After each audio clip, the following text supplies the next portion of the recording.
my channel. So let's talk about the microbiology, and here we will be talking in detail about the topic so that you can write the MCQs as well as the theory questions which will be asked in your examinations. So let's talk about the first question. Let's first talk about the first important topic, that is Neisseria.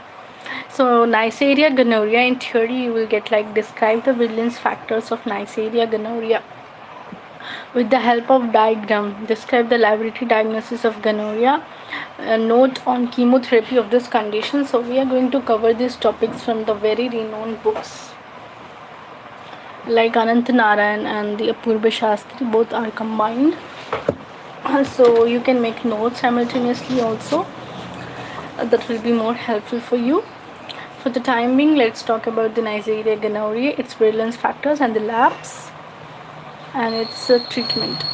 So Neisseria gonorrhea causes the venereal diseases gonorrhea.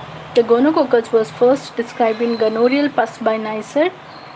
Baum in 1885 cultured the coccus and proved its pathogenicity by inoculating human volunteers. So Neisseria gonorrhea, it causes venereal diseases. What are the venereal diseases? Venereal diseases are those that are transmitted sexually. Okay, venereal diseases. So Neisseria gonorrhea. So Neisseria is actually a diplococcus. So Neisseria, it consists of two species, Neisseria meningitis and Neisseria gonorrhoeae. So the genus Neisseria consists of gram-negative aerobic non-spirating non-motile oxidase positive cocci arranged typically in pairs diplococci.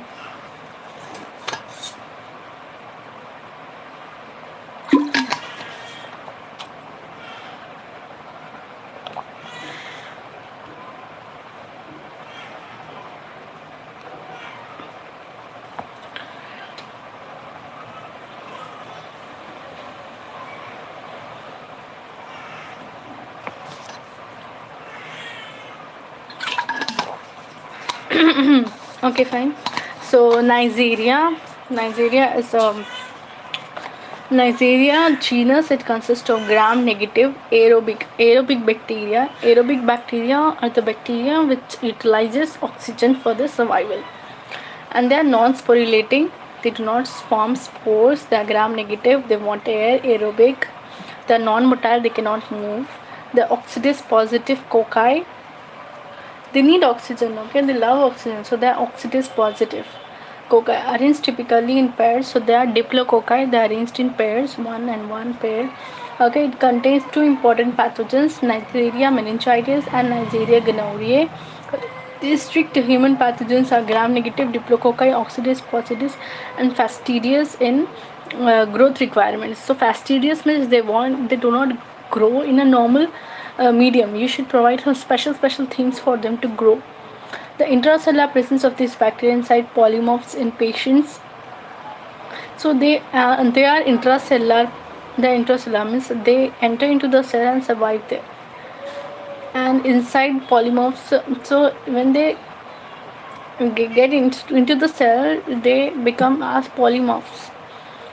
In characteristic findings, the important difference is the presence of a polysaccharide capsule in N meningitis and of plasmids, including those important antibiotic resistance in Neisseria gonorrhoeae. Both can be differentiated by chemical test using serum sugars.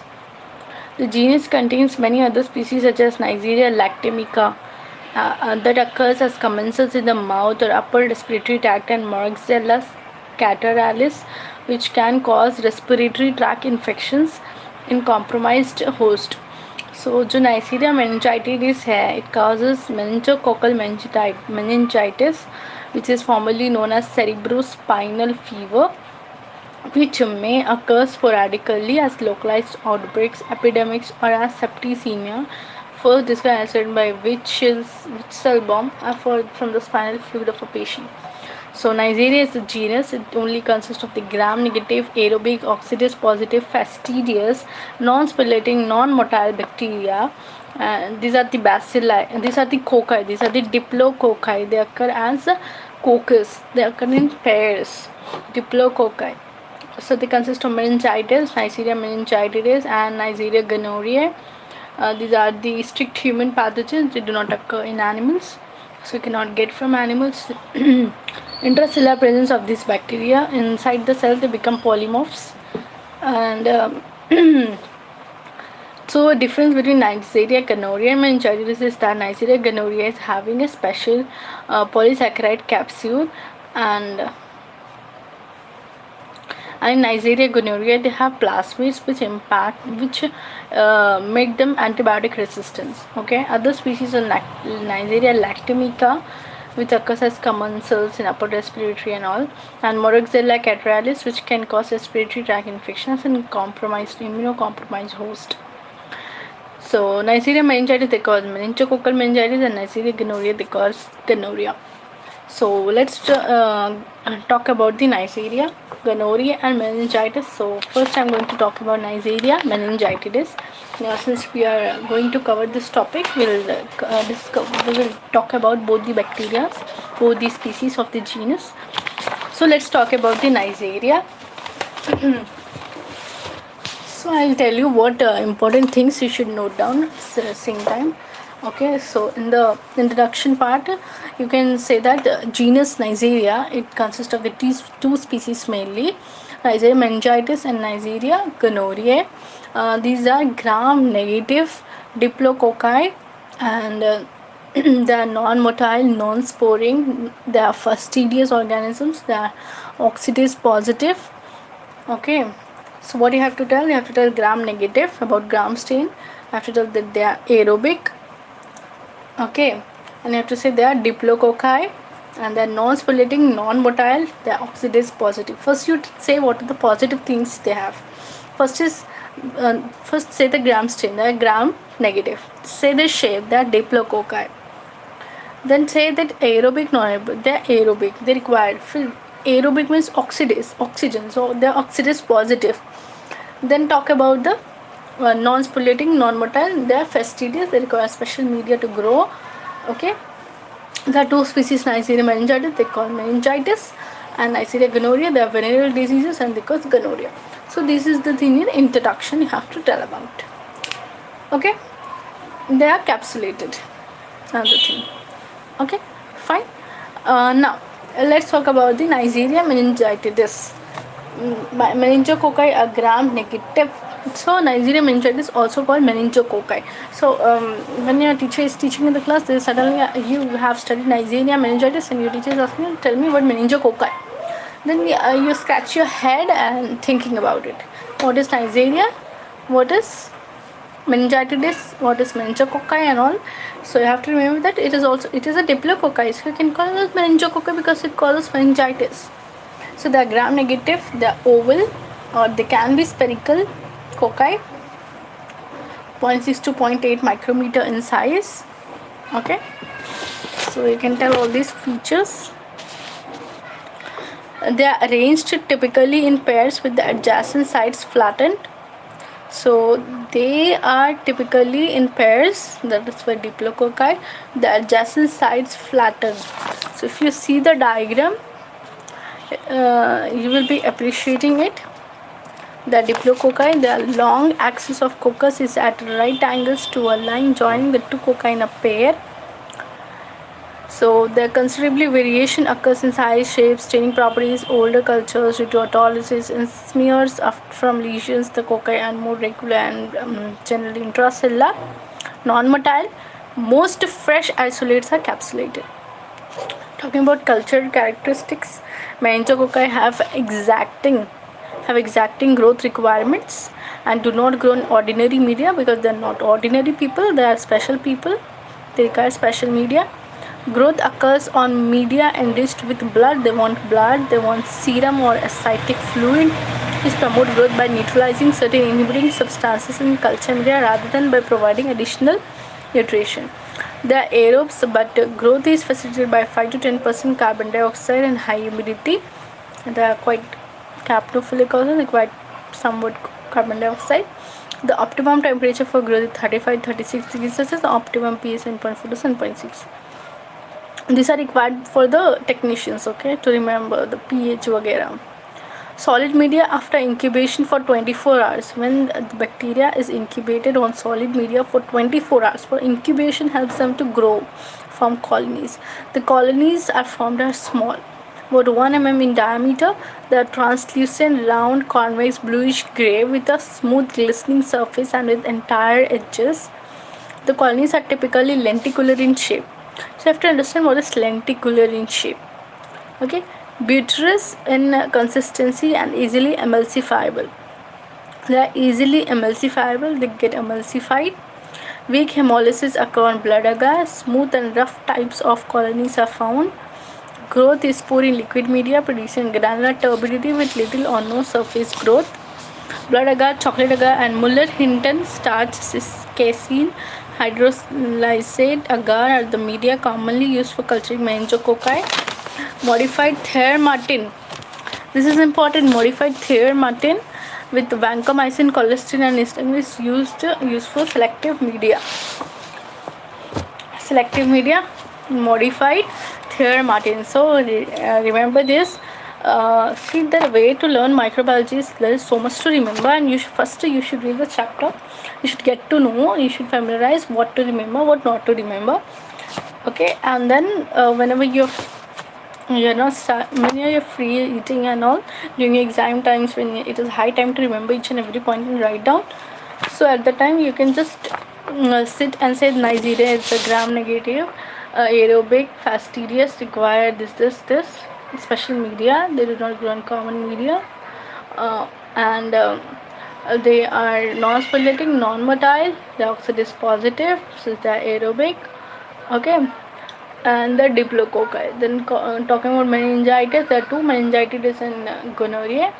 So meningitis, they are diplococci, and the special media for them to grow is Thayer-Martin's media, which is very important.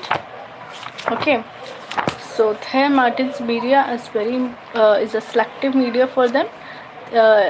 This media consists of vancomycin, colistin, nistagmin, nystatin. Nystatin is a selective media. So this is very important to remember and to understand. Okay, so what you need to remember that Thayer-Martin's media, again I'm repeating so that you will remember it. Thayer-Martin's media, it is the important media, and this medium is a selective medium for Neisseria, and this medium for Neisseria meningitis, Thayer-Martin's media is the selective media. It consists of the important things like what? Like vancomycin, nystatin, and colistin. And Thayer-Martin's media, it acts as selective medium. Thayer-Martin media is a selective media. Thayer-Martin's media is a selective media. So Neisseria meningitis is also called meningococcus. So remember this. Most of the students that Neisseria when lecturer in the Viva ask about, tell me about meningococci. If you don't scratch your head, meningococci, the cocci which is causing the meningitis is the also called as Neisseria meningitis or meningococci.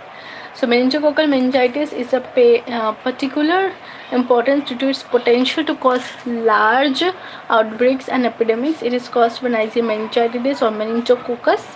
Adjacent side flattened, lens shaped, half moon shape.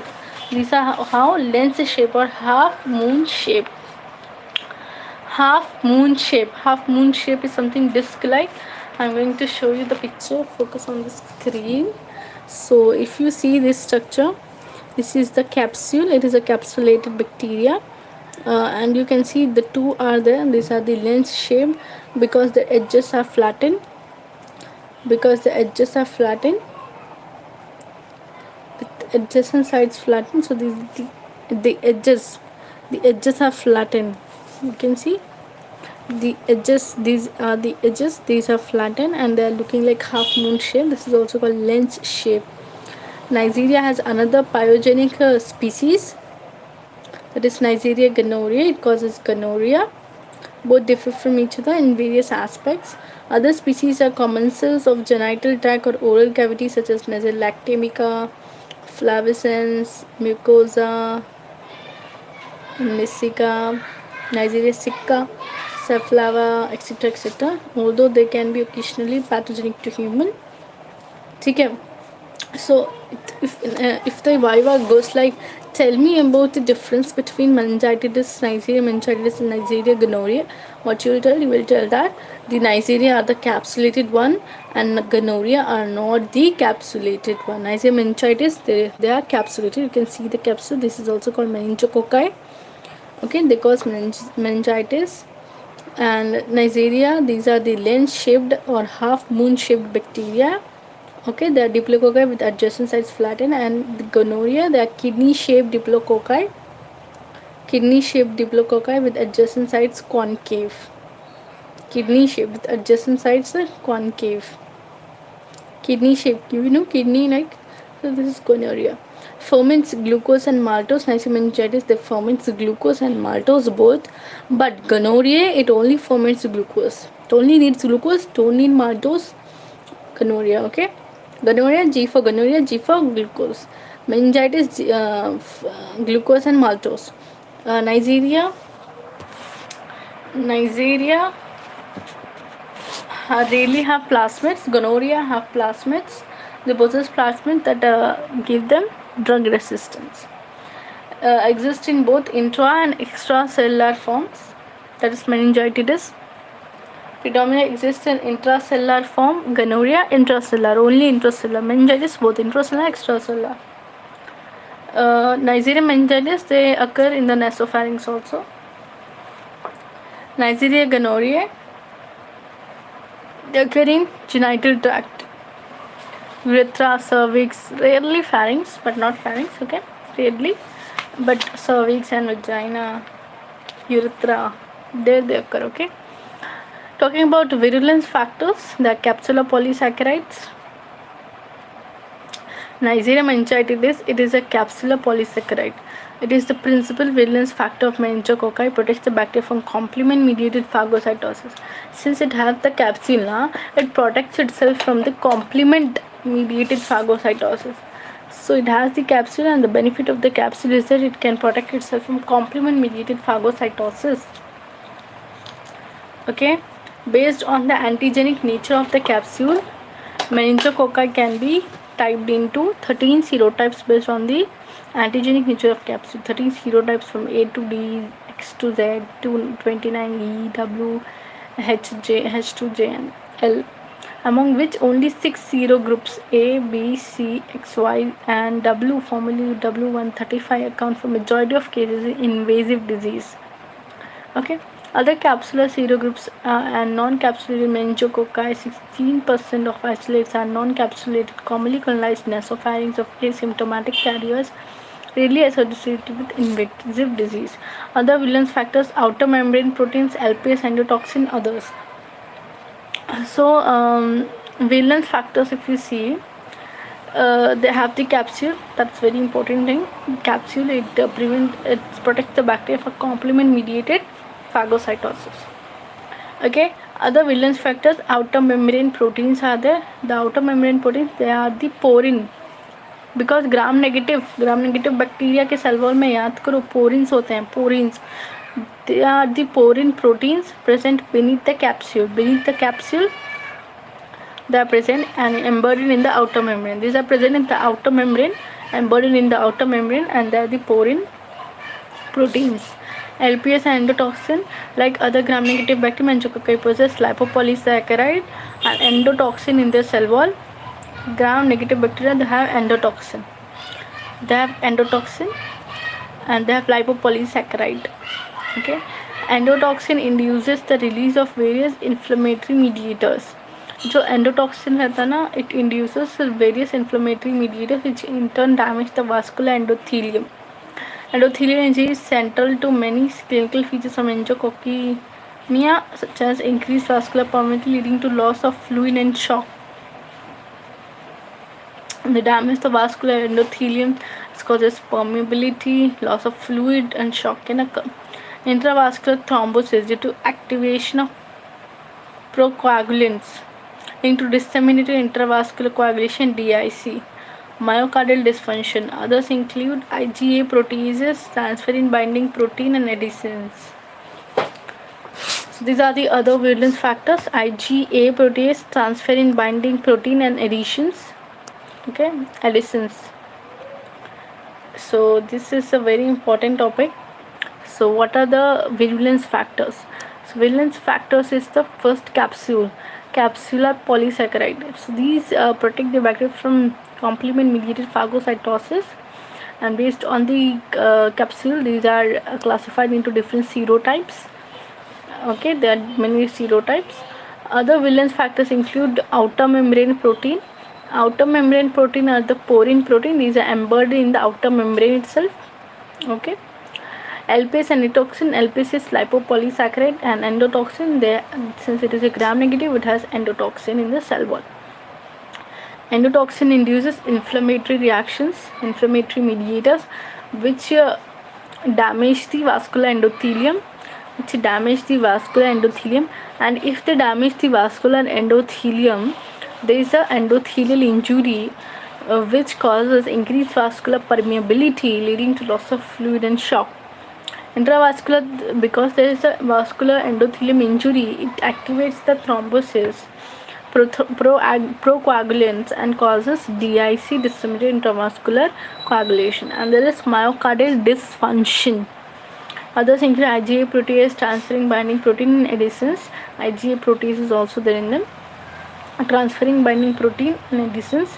Let's talk about the epidemiology. So worldwide, nearly 5 lakh cases of meningococcal disease occur in each year, and 5 to 16% of those die because it's very virulent. It's very dangerous.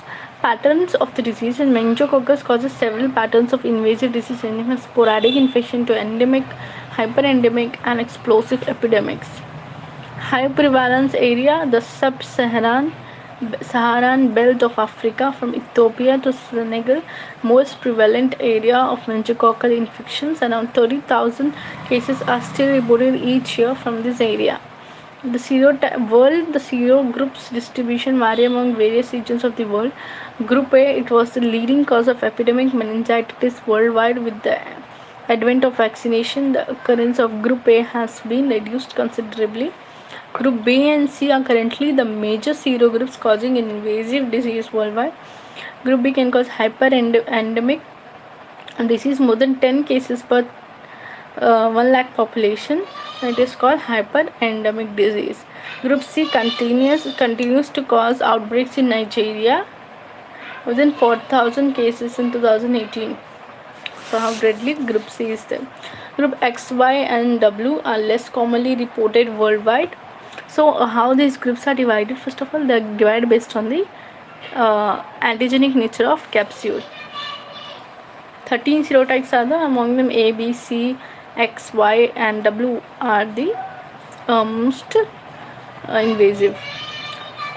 X, Y, and W are commonly reported worldwide. Group W, that is 135, can cause outbreaks in mass gatherings. Has caused the global outbreak in 2000 in Hajj pilgrimage.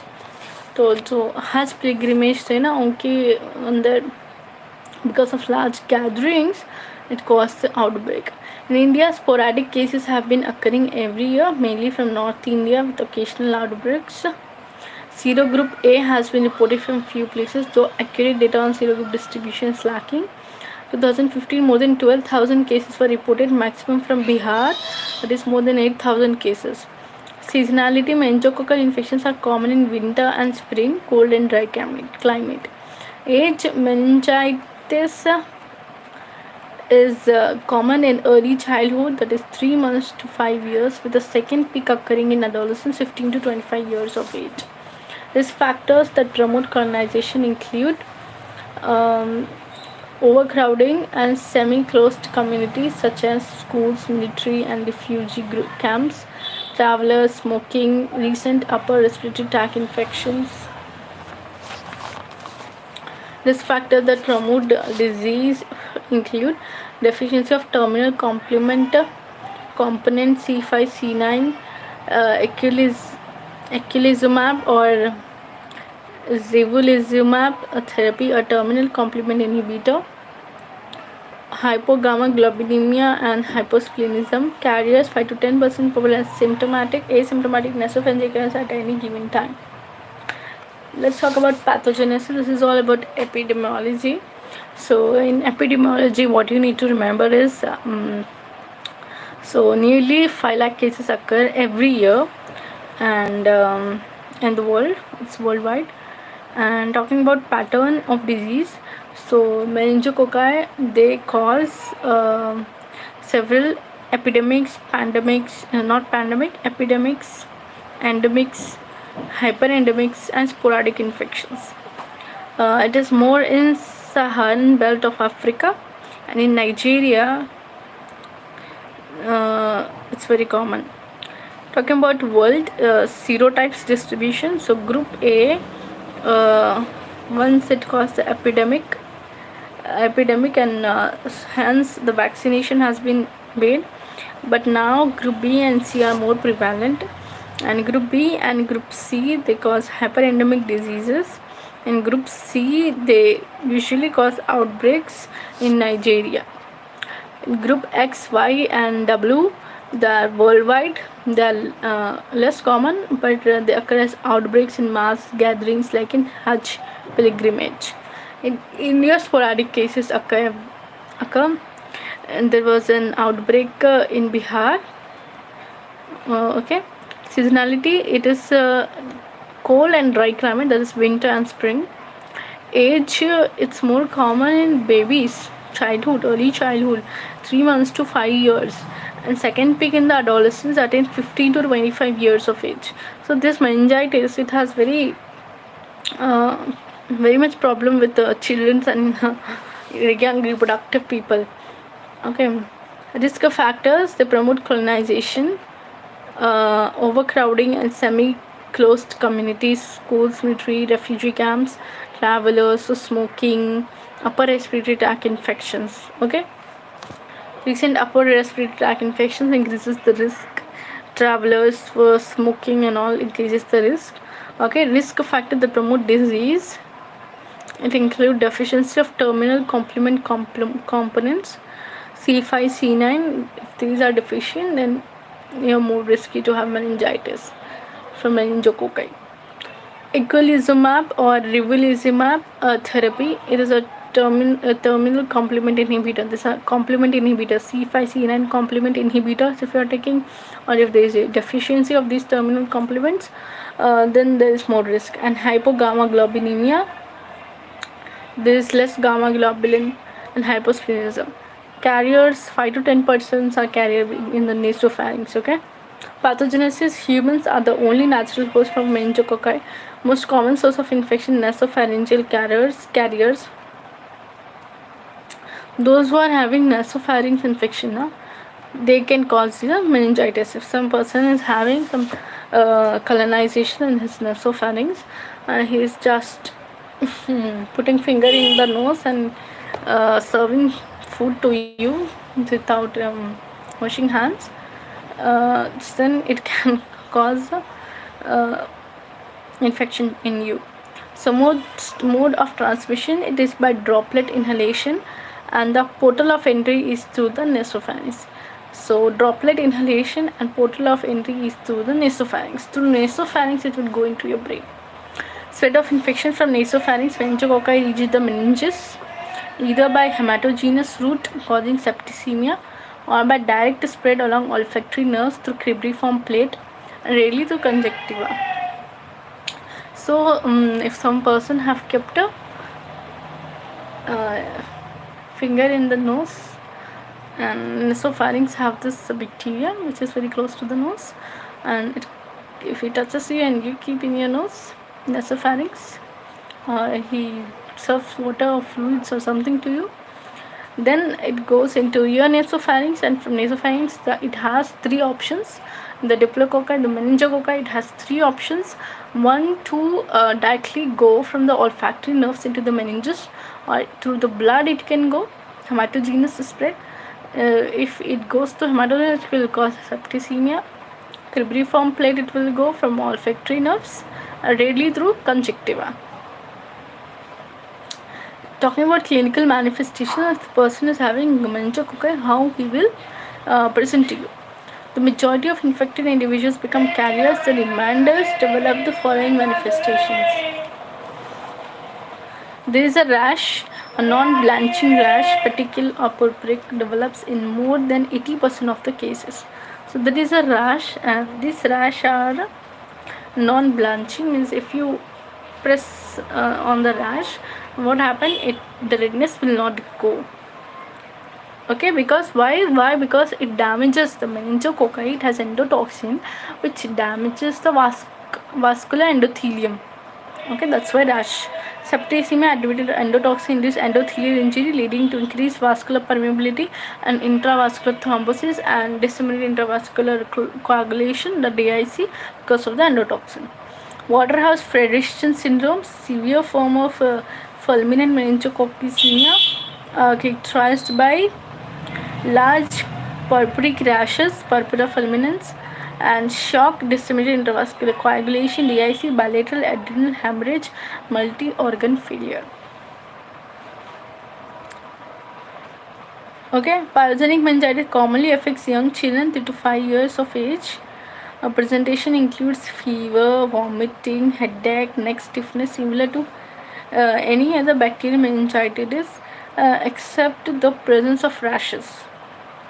So there is a stiffness of neck, fever, vomiting, any other bacterial meningitis. Okay, so this is meningitis. And chronic meningitis, meningococcemia, it occurs rarely and is characterized by repeated episodes of petechial rashes, fever, arthritis, and splenomegaly. Petechial rashes, small rashes, fever, arthritis, and splenomegaly. Post-meningococcal reactive disease, immune complexes made up of capsular antigens.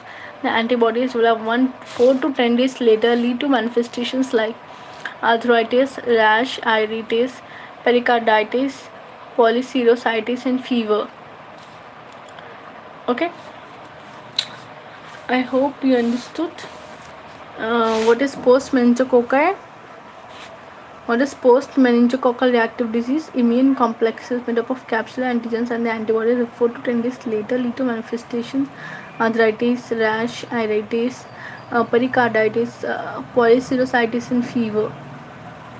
Chronic meningococcemia, it occurs rarely and is characterized by repeated episodes, particular rashes, fever, arthritis, and splenomegaly. Okay, what is the treatment? Meningococcal meningitis is associated with high fatality, 50% when untreated, and high frequency, more than 10% severe sequel. Early antibiotic treatment will reduce fatality. Drug of choice is third generation cephalosporin such as ceftriaxone or cefotaxime. Cefotaxime is important, given for 7 days, and penicillin can also be given. However, reduced meningococcus into penicillin has been reported for few years. Symptomatic treatment such as aggressive fluid resuscitation for shock and measures to decrease intracranial pressure should be instituted in the pyogenic meningitis. Okay, did you get it? So this is the very simplified version of this. Okay, and the prevention, we can talk that chemoprophylaxis can be given. Prevention is indicated to the close contacts of primary cases regardless of the vaccination status. Closely refers to household contacts and others who are directly exposed to patients' oral secretions 7 days before symptom onset. So ceftriaxone you can give, that is single dose IM is the drug of choice. IM ek de do. Alternatively, rifampicin or ciprofloxacin can be given. Ciprofloxacin and rifampicin you can give. Alternatively, 1 dose of triazome you can give as a prophylaxis, and alternatively you can give rifampicin or ciprofloxacin. Let's talk about vaccine prophylaxis. Meningococcal polysaccharide vaccines are currently formulated as either bivalent, that is serogroups A and C, or quadrivalent serogroups A, C, Y, and W135. Okay, what is the vaccine we are giving? Meningococcal polysaccharide vaccines. Polysaccharide vaccine, that is capsule, is then that schedule administered as 2 doses, 2 to 3 months apart, to children of 3 to 18 months of age, or as single dose to older children or adults. So 2 doses on the children, and that 2 doses 2 to 3 months apart and between the ages of 3 to 18 months of age, and or as single dose in older children or adults.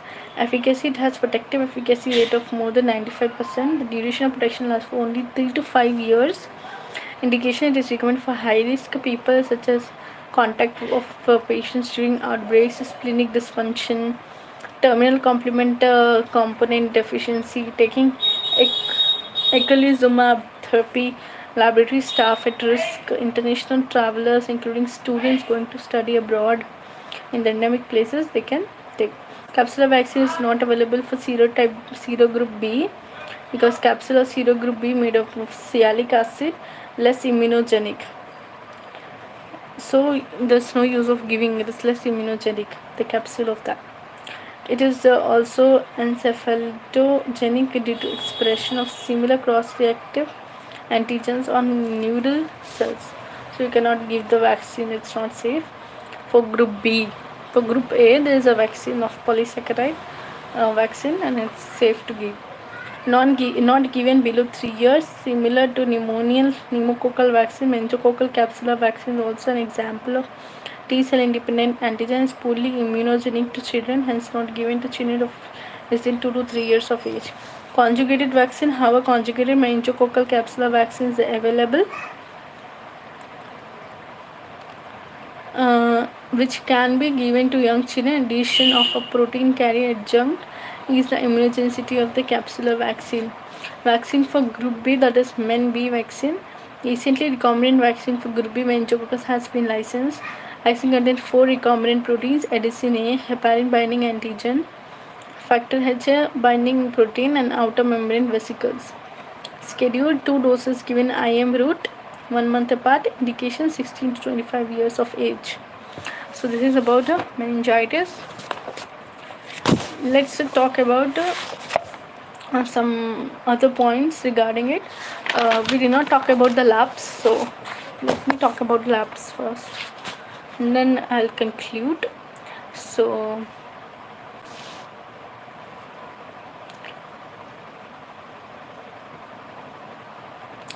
Neisseria meningitis, it produces non-hemolytic colonies on blood agar which are on smear gross gram-negative diplococci.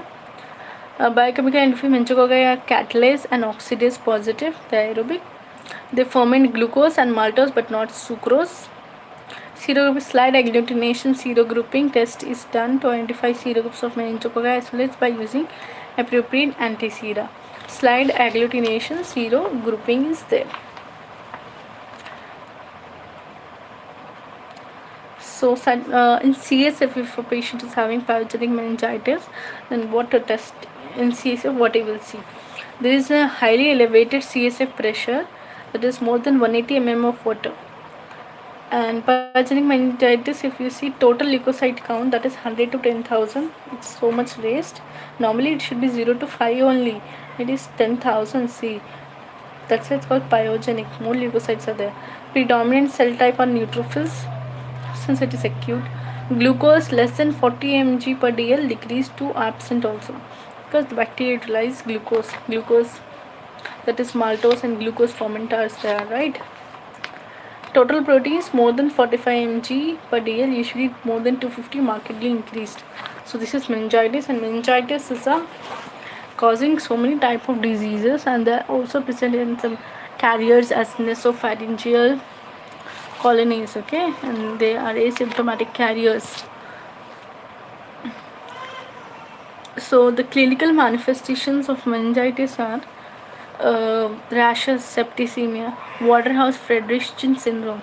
In this syndrome, there is a shock, DIC, purpuric rashes. Okay, pyogenic meningitis, neck stiffness. You can see the virulence factors are important. Epidemiology, mode of transmission is through the droplet inhalation. Remember this because it's through the nasopharynx, and the portal of entry is through the nasopharynx. Nasopharynx meningococci reaches the meninges either by hematogenous route, septicemia, or the direct through the traveling direct spread along olfactory nerve through the cribriform plate or through the conjunctiva. So now let's talk about the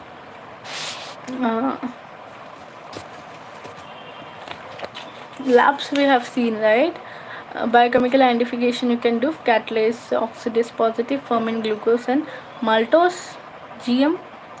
Okay, and serogrouping you can do by slight agglutination. Serogrouping done 25 serogroups from meningococci isolated by appropriate antisera.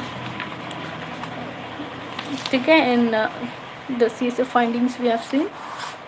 Okay, fine. These are the labs. And what is ceftriaxone or cefotaxime? You can give cefotaxime or ceftriaxone. These are important.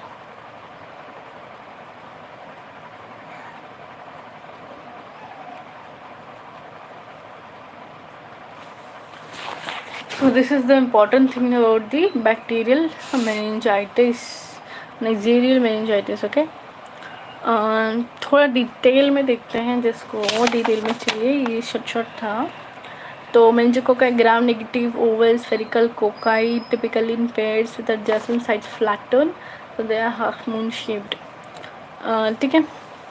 Cultural characters meningococci have exacting growth requirements. Do not grow on ordinary media. Growth occurs on media enriched with blood, serum, ascitic fluid, which promote growth by neutralizing certain inhibiting substances in culture media rather than additional nutrition. The aerobes body grow as facilitated with carbon dioxide, optimum temperature वगैरह. On solid medium, incubation for 24 hours. Colonies are small, translucent, round, convex, bluish grey, with a smooth glistening surface with entire edges. The colonies are typically lenticular in shape.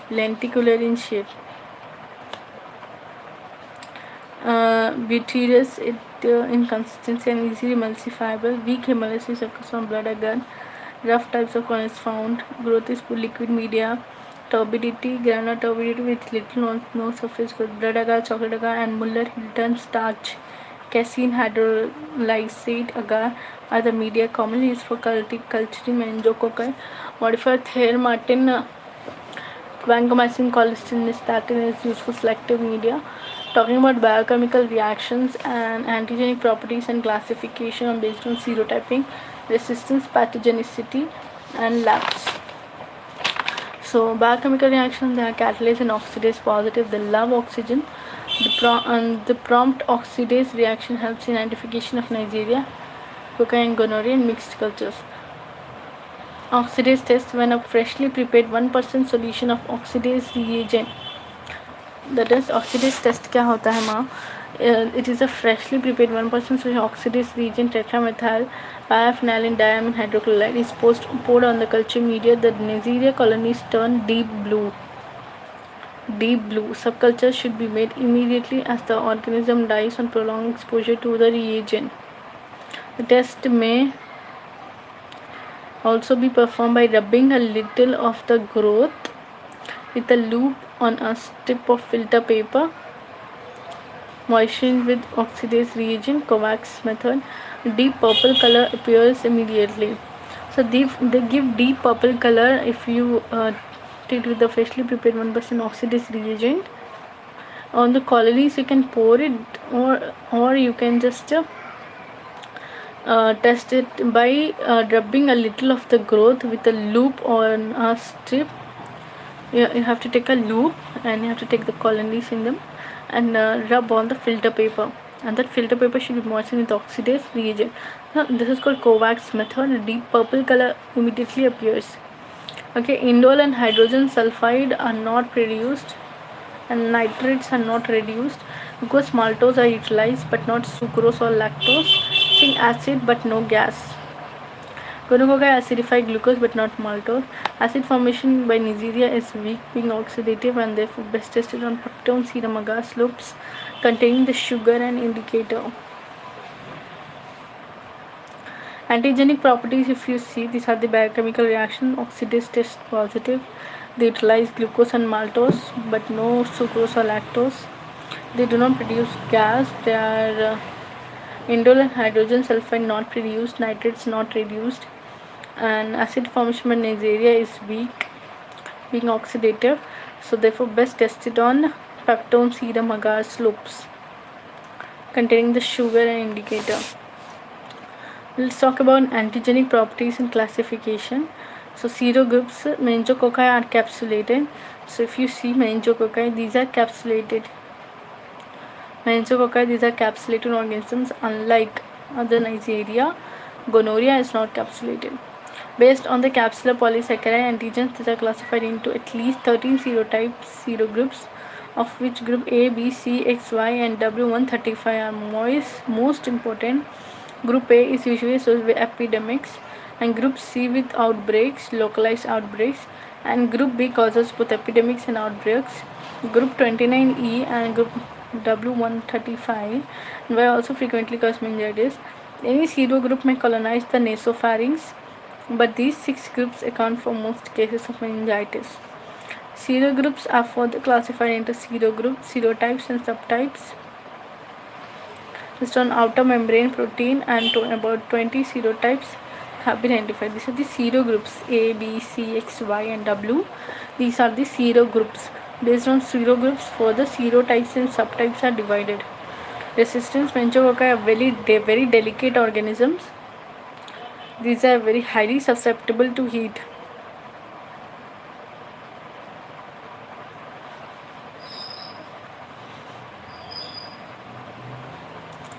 They are very susceptible to heat and they are delicate organisms, desiccation, alteration in pH, and to disinfectants. They are very delicate outside, but inside they are very pathogenic.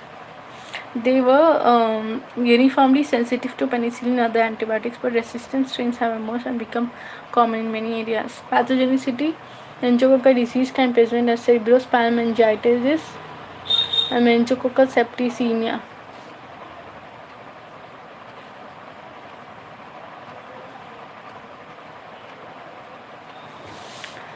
Meningococcal disease can present cerebrospinal meningitis and meningococcal septicemia.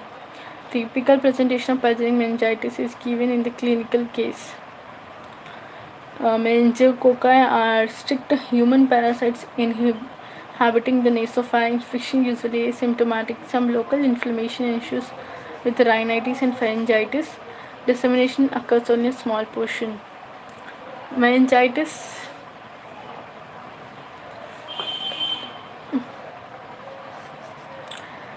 the cocci is spread from the nasopharynx to the meninges by traveling directly along the perineural sheath of olfactory nerve to the cribriform plate to the subarachnoid space, or more probably through the bloodstream. On reaching the central nervous separative lesion of the meninges is set up.